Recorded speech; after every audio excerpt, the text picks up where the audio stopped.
what I'd like to throw out are a few experiences I've made over the years when writing for practitioner audiences, and I'll kind of focus on 4 areas that have turned out not so much deliberately, but more emergent as areas of experience and the ways of transferring insight, scientific insight that we generated to the practitioner world. On the one hand, through journal articles in journals that are targeting practitioners, then articles for newspapers and magazines, so kind of the broader public of a society, then by books, and not least articles that are written by others, but that are based on interviews, so oneself being interviewed, either solely interviewed or with others. And these are the 4 areas I'd like to address in my kind of brief remarks, 15 minutes. To the journals, and I brought with me for each of these areas some examples out of my own life. They're in a way, they're a little bit dangerous because they can look, at least some of them, very similar to our usual academic journals, but are still very different. If you look at the organizational dynamics, for instance, who are kind of oriented more towards practitioner, if you look at Harvard Business Review, these are journals that kind of build on what we are doing, but give it a certain twist.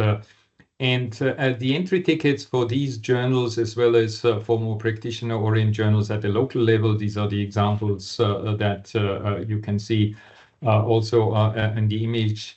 Your academic pedigree and somewhat heavyweight scientific publications are the entry tickets. So it doesn't make any sense to come as without a very solid knowledge and publication track record. And then sometimes people either from practitioner outlets approach you, or if you approach them, well, they react accordingly. And in addition, I think they must touch a practical nerve. Kim has outlined that it's not your hobby horse that you are riding that is of interest to the whole world. It's rather the other way around. There are kind of hot topics, topics that are of interest to the broader world. And if you are able to contribute to that, then that's fine. I think the Harvard Business Review piece that we did together with Gloria Kutscher 1 or 2 years ago was actually something like that. We have written about setbacks and their kind of counterintuitive effects, and that clearly raised some interest there. Also, if you write with journals, and you could have already, I think, guessed that from what Kim said, is there will be a lively interaction with the editor usually in terms of more the kind of way you present your argument. I know the German language editor that we are very often but regularly writing for kind of is not shy to kind of point out areas that do not meet the expectations of the practitioner world. And that's a very different interaction from the interaction with reviewers as we kind of are used to. Simplify your writing, that's, I think, that probably is a constant. Will be interesting to see what Bart says about that, but Kim has approached it, and I'll explain a little bit more later on about that. That's good. And be very relaxed about references, because you usually get only a very limited set of references. So that's one way, and then one important way. Another way and another area that has turned out to be quite interesting, and which brings a lot of visibility with it. A lot of visibility is writing for newspapers and magazines. Again, there is pretty sure what I call an editorial gatekeeper. So especially the newspapers and the magazines, they have sometimes specialized, sometimes it's the chief editor who is responsible for the whole thing. And they're on the lookout for something that they can publish. But given the kind of reach they have, either locally, regionally, or globally, They are very, very kind of aware of the importance of only publishing pieces that are well funded and that are well written.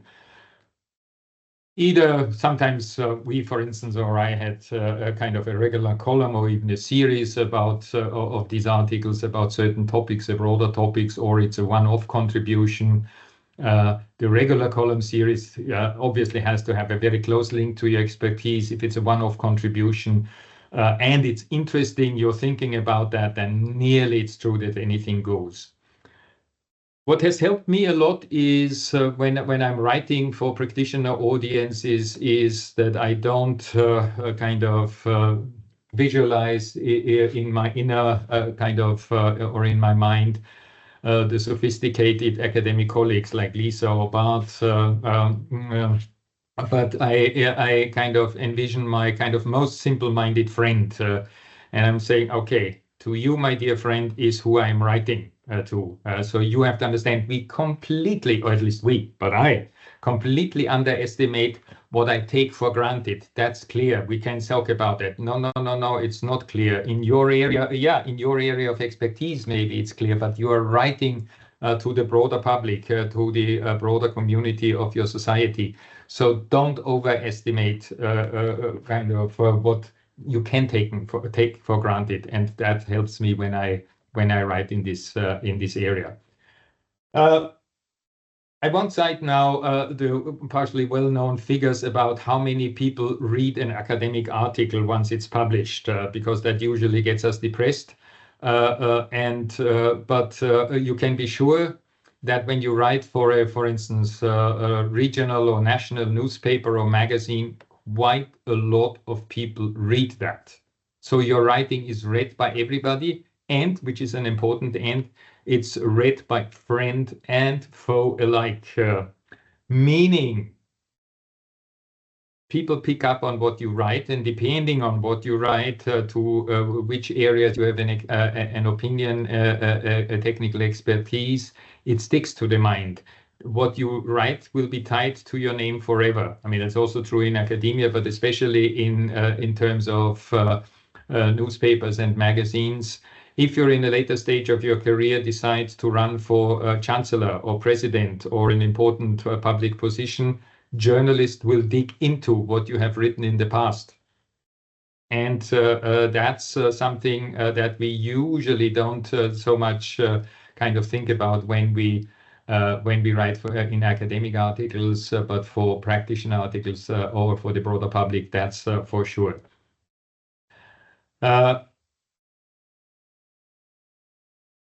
One thing that recently was I was made aware of, which I think is also just a kind of small tip, is usually if you write for magazines, newspapers, they nowadays have it's also published in an online version, and then in this online version there is usually a comments section where the readers can comment on what you have written. If you are in your life in a kind of phase or stage where you kind of have a little bit doubt about yourselves, or if it's a more darker period of yourself, then don't look into the comment section in online articles, because what you might read there, it takes a strong stomach, as we say in German. If you are kind of very optimistic, good face, then yeah, go on. I tend not to look at the comment section because usually it makes me depressed. But there are also some nice kind of remarks there. In newspapers and magazines, what's very often the case, if you've written once or twice good things, things that had some resonance, people will come back to you. So it's a kind of self-reinforcing mechanism. So when you're doing it for the first time, then give it all you have if you want to continue, because that's the good thing. Journalists, newspaper editors, magazine editors are always on the lookout for sensible voices that they can contact and that they will be able to use in the future.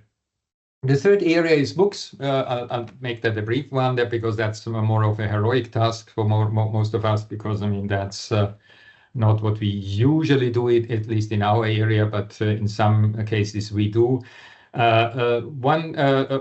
Two or three things I'd like to outline there. The publisher is key. The publisher is key. If you write a book for a publisher that is not good in the practitioner market, that won't work. The two books that you see here, the early one, and the most recent one, Karriereachterbahn, published by the same publisher, but under a different leadership of the publisher. The first book was marketed very, very well.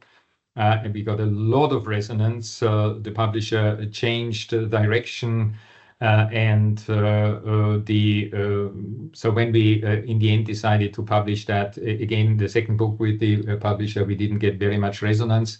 The reason why we did that, we knew that in advance, is because the original publisher kind of turned down our manuscript, although we already had a kind of contract, whether for good reasons or not is another debate.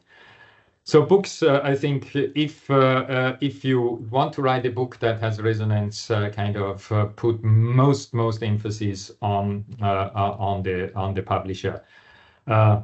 With good publishers, the proofreading will be gloriously painful, because good proofreaders will kind of really attack you, and if you are loving every word of that you have written, you have to learn to distance yourself and say, yeah, it's just the word and not me that is kind of.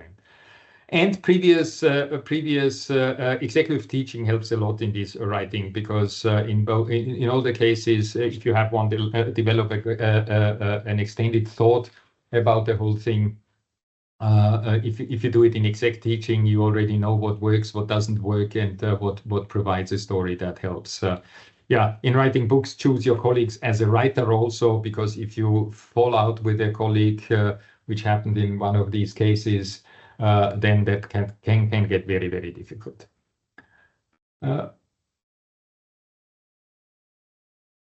Articles written by others based on being interviews, these kind of very often I'm addressed about that. My kind of brief advice there is in a way to say, well, if it's your area of expertise, of course, but if it's not quite your area of expertise, usually one is amazed how much one knows, and sometimes one doesn't even realize that until somebody asks us. So my rule of thumb is say yes for such an interview request unless you really don't know about this issue. Be quick and response and reliable. If you're interviewed, especially if it's newspapers, it's a kind of very fast-paced business, so don't think about it 4 weeks. That doesn't work. Identify 3, 4, 5 core messages that you want to get across in an interview. That's also important. Think in advance if you know what they will be talking about, what you want to get across by all means, and try to kind of communicate that to the other one. When we are interviewed, sometimes we feel like back in school, being on the exam. No, this is an interview where people are really interested in your views, and it's not about right or wrong, but what you see. What's very important from my point of view is, especially if you're interviewed and maybe it's just one part of the article, they usually good newspapers, etc., interview a lot of people for an article. Coin or use imaginative words or phrases that are linked to your core messages, because they kind of grab the imagination and increase the chance that exactly this is cited, and that's one of your core messages. Also, don't be disappointed. You talk to a journalist, for instance, for 30 or 40 minutes, and what it ends up with is 2 or 3 sentences. Yep, that's part of the story. It's 2 or 3 sentences, but it's 2 or 3 sentences read very widely, so that's good. And coming back to Amanda's question about the accurate picture, if you're asked to give clearance for a certain passage of text or a quotation, I have made it my rule, unless it's substantially wrong, I clear it. You see, if it gets the thing of, because we are used to fine nuances and could be, well, this is not how this type of business works. As long as it gets across the whole message, that's fine. Should we do it? Poor reasons are boredom, fame, or money, unless you're in the Capelli, Pfeffer, etc. Region. Then if you can charge, don't know, $80,000-$90,000 plus first class flight, yeah, do it for the money. That's good, but most of us won't. Good reasons, I think, are there is, from my point of view, an obligation and a duty that we as academics have vis-a-vis society, and also different labels for that third mission: impact transfer for your university. For me, the major reason was self-development, because it puts you into a different game, and that's very, very important that we learn to play also different games, simplify our writing, and have different things. It can be a gateway drug because if you only write to practitioners, you lose some of your kind of academic expertise, but that's very far down the road anyway for most of us. But I thought I'd kind of mention that. Would I go down the same route again? Very active in this area, by all means. Thank you.